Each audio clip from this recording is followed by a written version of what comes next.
All right, I'm here with Noah Kagan in Chicago, of all places.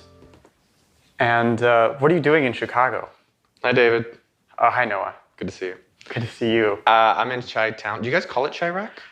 You know, some people do, I think. I've never been into calling any sort of place, like people who say San Fran.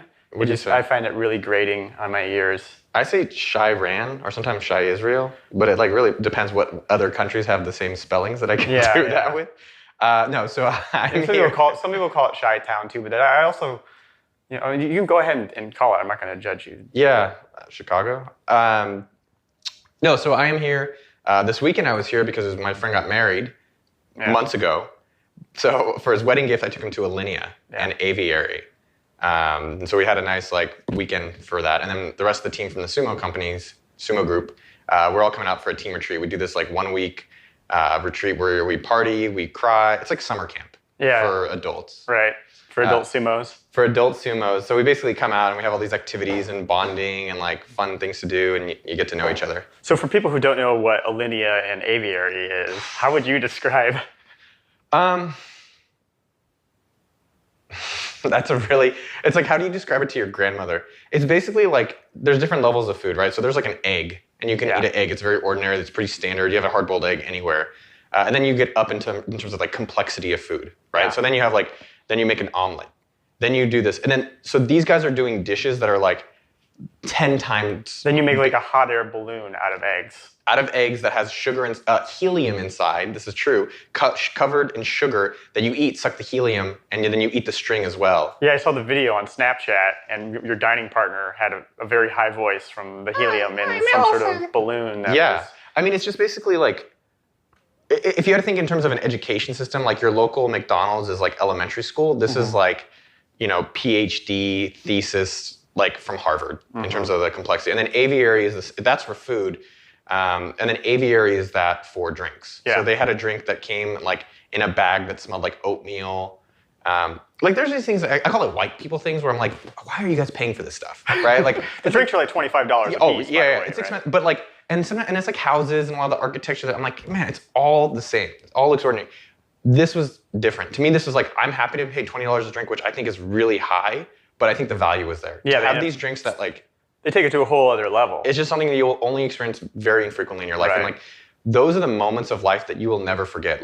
What you had for lunch last week, you're going to forget. Right. But I remember being at Aviary with you and the drinks we had. I've never forgotten that. It's interesting to kind of think about what food or experiences or activities do you really remember? And we were just talking about during lunch how when you and I went to Aviary, I remember that you had some ramen. And then and they were oh, how's your ramen? And you said, it's just okay. It's all right. And so when they brought the check, they said, oh, we took the ramen off the bill because you didn't love it. Mm-hmm.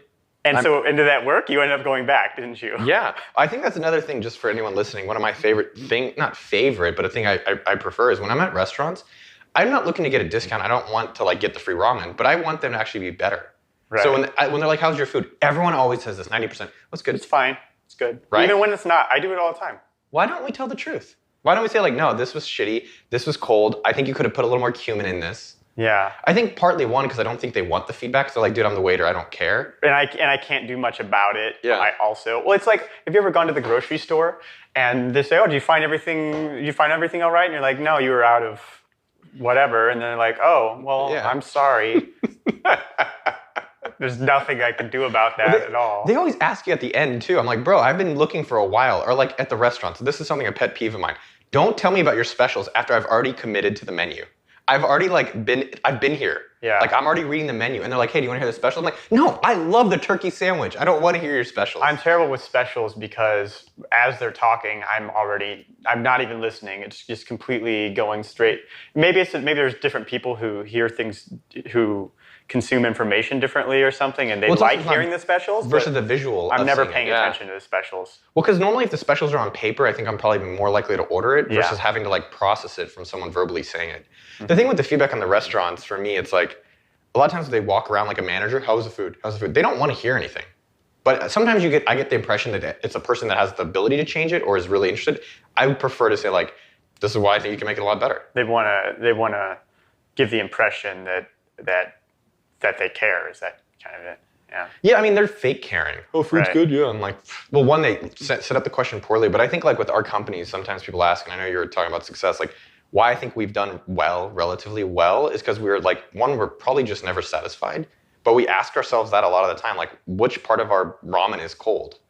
And like, how do we make it better? And then we make a better soup, and we're like, what's cold about this? And then it's just like that continual thing where like almost never in business is it right. Is there any specific times where that happened recently? Yeah, I mean, one example is, I can go through a few ones, but one specifically is like webinars.